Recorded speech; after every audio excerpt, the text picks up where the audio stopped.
اعوذ باللہ من الشیطان الرجیم بسم اللہ الرحمن الرحیم قد سمع اللہ قول التی تجادلک فی زوجها وتشتکی الی اللہ واللہ یسمع تحاورکما ان اللہ سمیع بصیر۔ اللہ کے نام سے شروع جو بہت بڑا مہربان ہمیشہ رحم فرمانے والا ہے۔ بے شک اللہ نے اس عورت کی بات سن لی ہے جو آپ سے اپنے شوہر کے بارے میں تکرار کر رہی تھی اور اللہ سے فریاد کر رہی تھی، اور اللہ آپ دونوں کے باہمی سوال و جواب سن رہا تھا۔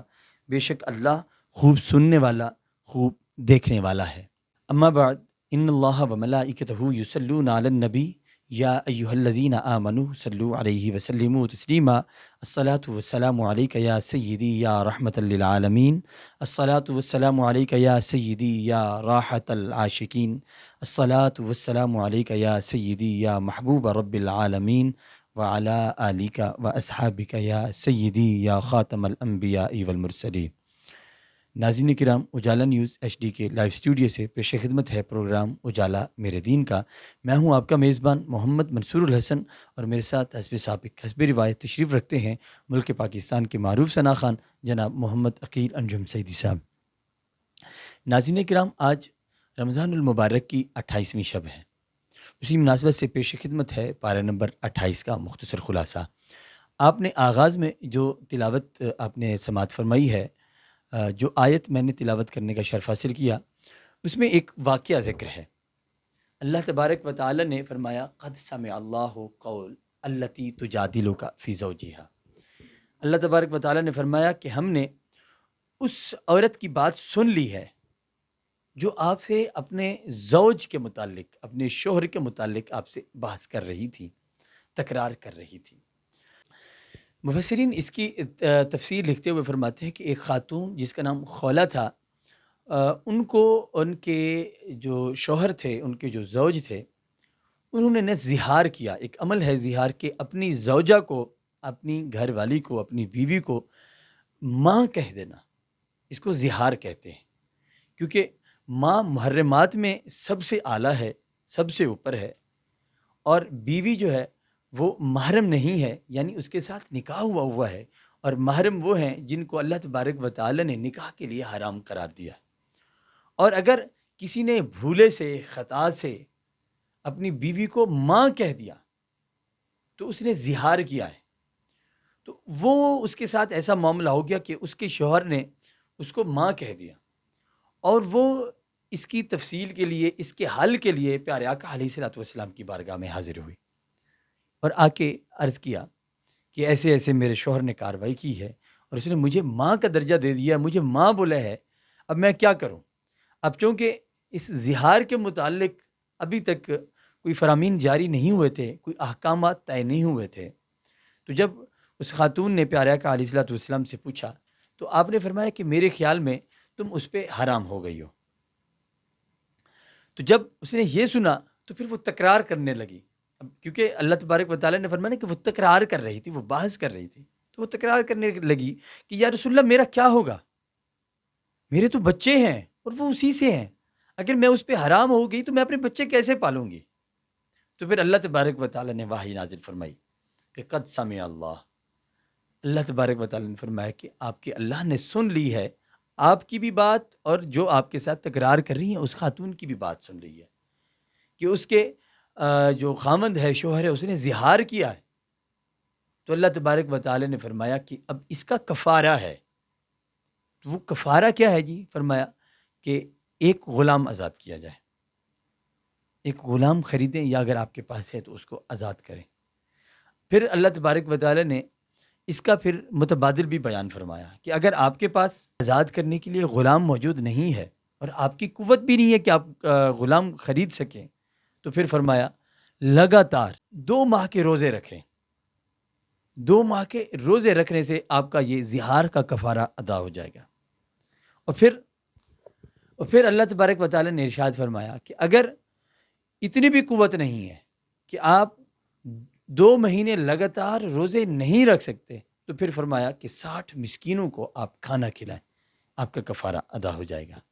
ناظرین کرام، بظاہر یہ ایک مسئلہ بھی تھا جو ہم نے، کیونکہ ہمارے معاشرے میں جہالت جو ہے وہ دور دور تک اس نے اپنے پر پھیلائے ہوئے ہیں، اور ہم نے دنیاوی علم میں تو پتہ نہیں کہاں کہاں ہم پہنچ گئے، پر دینی علم ابھی بھی مفقود ہے، اور دینی علم نہ ہونے کی وجہ سے، شرعی علم نہ ہونے کی وجہ سے عموماً ہم غلطیاں کر بیٹھتے ہیں۔ تو اگر ہم ازراہ مذاق، ازراہ تفنن، اگر ہم اپنی گھر والی کو ایسا کچھ جملہ کہتے ہیں تو پہلے تو اسے اجتناب کرنا چاہیے۔ اگر خدا نہ خواستہ ایسا کچھ سرزد ہو گیا ہے تو پھر اس کا کفارہ یہی ہے، یا تو ایک غلام آزاد کیا جائے، یا 2 مہینے لگاتار روزے رکھے جائیں، یا پھر 60 مسکینوں کو روٹین کا ایک ٹائم کا کھانا کھلایا جائے۔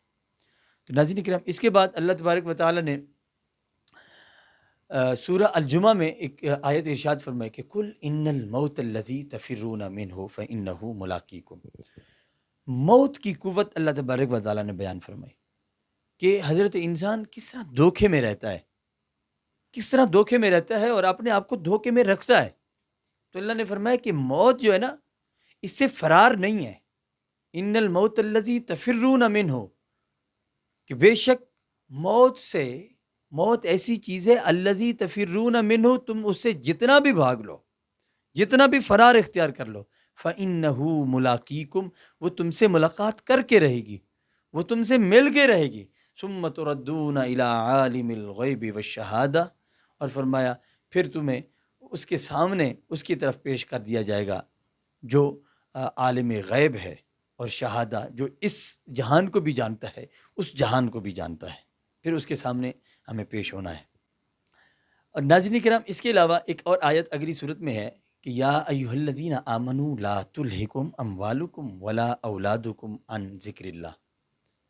اللہ تبارک و تعالی نے فرمایا کہ اے مومنو، اے ایمان والو، تمہیں ہلاک نہ کر دیں تمہارا مال اور تمہاری اولاد، ان ذکر اللہ، اللہ کے ذکر سے دور نہ کر دیں، کیونکہ اللہ تبارک و تعالی نے فرمایا کہ یہ مال اور اولاد جو ہے، انما اموالکم و اولادکم فتنہ، یہ آزمائش ہے۔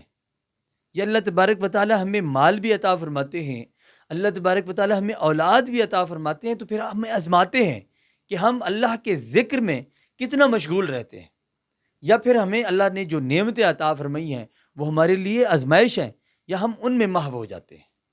تو اللہ تبارک و تعالی نے یہاں پہ حکم ارشاد فرمایا کہ اپنے مال اور اولاد کو دور رکھیں، جب اللہ کے ذکر کا وقت ہو، اللہ کے سامنے پیش ہونے کا وقت ہو، تو پھر یہ تمہیں آزمائش میں نہ ڈالیں، یہ تمہیں اپنے اللہ کے ذکر سے دور نہ رکھیں۔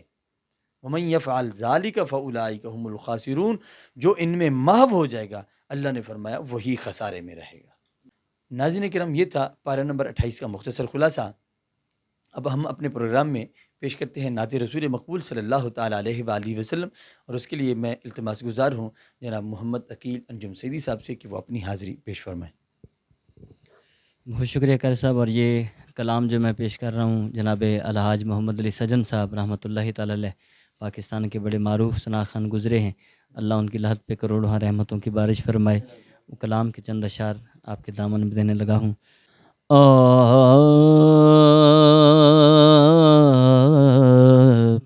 میں در مصطفیٰ کا منگتا ہوں،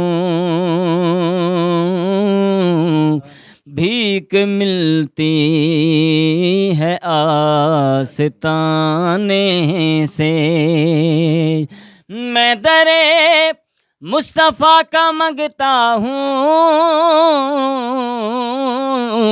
اور بھیک ملتی ہے آستانے سے، اور جو گدا ہے در محمد کا،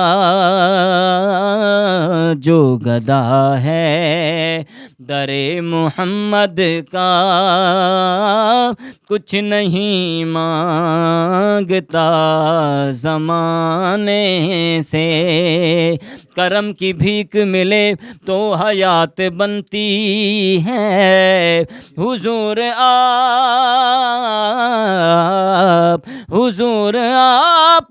نوازیں تو بات بنتی ہے، جو گدا ہے در محمد کا کچھ نہیں مانگتا زمانے سے۔ اور ہم تو صدقہ نبی کا کھاتے ہیں، ان کی چوکھٹ پہ ہی سر جھکاتے ہیں۔ ہم تو صدقہ نبی کا کھاتے ہیں، ان کی چوکھٹ پہ سر جھکاتے ہیں۔ پھر ہر جگہ سر بلند رہتا ہے، ہر جگہ سر بلند رہتا ہے، ان کی چوکھٹ پہ سر جھکانے سے ہر جگہ سر بلند رہتا ہے، ان کی چوکھٹ پہ سر جھکانے سے۔ اور جب کوئی بات نہ بنے تیری تو یا نبی پکارا کر، جب کوئی بات نہ بنے تیری تو یا نبی پکارا کر، ہاں یا نبی پکارا کر، کیونکہ یہ نوازیں تو بات بنتی ہے، یہ نوازیں تو بات بنتی ہے، ایسے بنتی نہیں بنانے سے۔ جو گدا ہے در محمد کا کچھ نہیں مانگتا زمانے سے۔ اور دیکھو کتنا مجھ پر کرم حضور کا ہے کہ جب بھی تڑپا ہے دل زیارت کو، ہاں جب بھی تڑپا ہے دل زیارت کو، مجھ پہ کتنا کرم حضور کا ہے،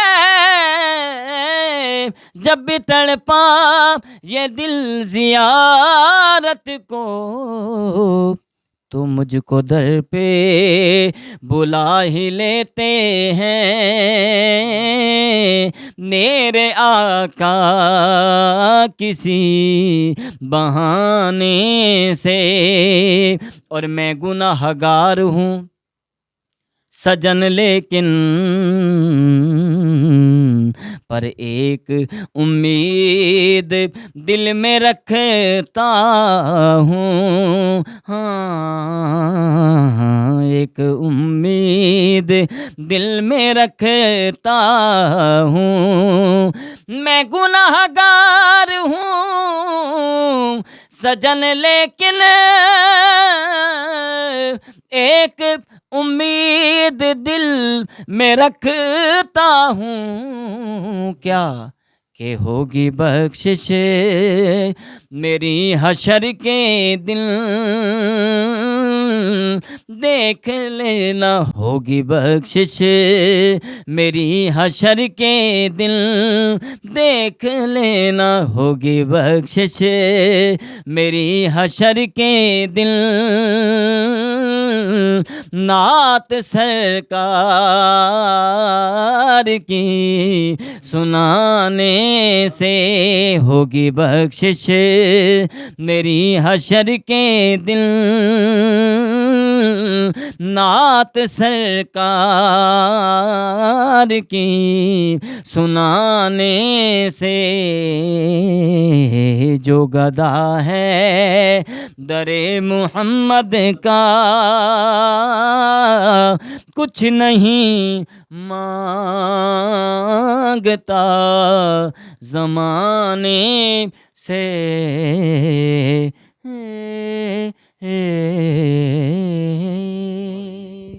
بہت خوب، بہت عمدہ۔ ناظرین کرام، نعت رسول مقبول صلی اللہ تعالیٰ علیہ وآلہ وسلم پیش کرنے کی سعادت حاصل کر رہے تھے محمد عقیل انجم سعیدی صاحب۔ اس کے ساتھ ہی پروگرام اجالا میرے دین کا وقت اپنے اختتام کو پہنچا۔ انشاءاللہ عز و جل کل پھر اسی وقت اسی پلیٹ فارم اجالا نیوز سے آپ کے ساتھ براہ راست مخاطب ہوں گے۔ کل تک کے لیے آپ نے میزبان محمد منصور الحسن اور میرے ساتھ تشریف رکھتے جناب محمد عقیل انجم سعیدی صاحب کو اجازت دیجیے۔ اللہ نگہبان۔